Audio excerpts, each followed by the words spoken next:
Hello friends, நான் உங்கள் friends EC. எல்லோரும் எப்படி இருக்கீங்க? இன்றைக்கி நாம் பார்க்க போகிறது kitchen chimney filter cleaning with caustic soda. இது வந்து easiest way of doing this. So இதுக்கு தேவை வந்து பார்த்திங்கன்னா ஒரு பிளாஸ்டிக் ட்ரே, அப்புறம் கொஞ்சம் நிறைய சுடு தண்ணி, அப்புறம் காஸ்டிக் சோடா. அந்த காஸ்டிக் சோடாவை எடுக்கிறதுக்கு ஒரு டை அடிக்கிற அந்த க்ளவுஸ் ஒன்று வச்சுருக்கேன். ஸோ முதல்ல வந்து சுடு தண்ணியை எடுத்து இந்த பிளாஸ்டிக் ட்ரேயில் நல்லா ஊற்றிட்டு இந்த காஸ்டிக் சோடாவை போட்டுட்டு அதில் இந்த ஃபில்டரை மூழ்கிற அளவுக்கு வச்சுட்டு 15-20 மினிட்ஸ் ஊற விட்டுட்டு எடுத்து நம்ம வாஷ் பண்ண போகிறோம். ஸோ இதுக்கு வந்து எந்த ஒரு ஸ்க்ரப்பிங்கோ இல்லை ப்ரஷ் போட்டு தேய்க்கிற வேண்டிய வேலை கிடையாது. அந்த தண்ணி படுற இடத்துல இருக்கிற எல்லா க்ரீஸும் மெல்ட் ஆகிடும். ஸோ ஒரு கையளவுக்கு காஸ்டிக் சோடா எடுத்துக்கிறேன்.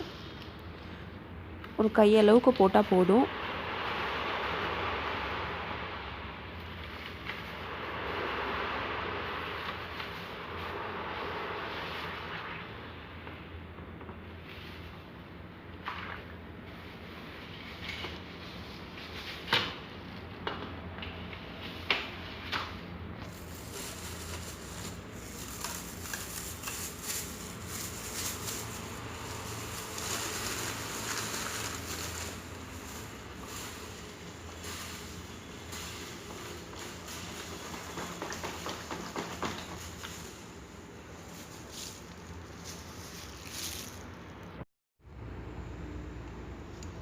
ஒரு 20 மினிட்ஸ் ஆயிடுச்சு. 20 மினிட்ஸ் ஆனதுக்கப்புறம் பார்த்திங்கன்னா எல்லா க்ரீஸும் தண்ணியில் மெல்ட் ஆகிட்ருக்கும்.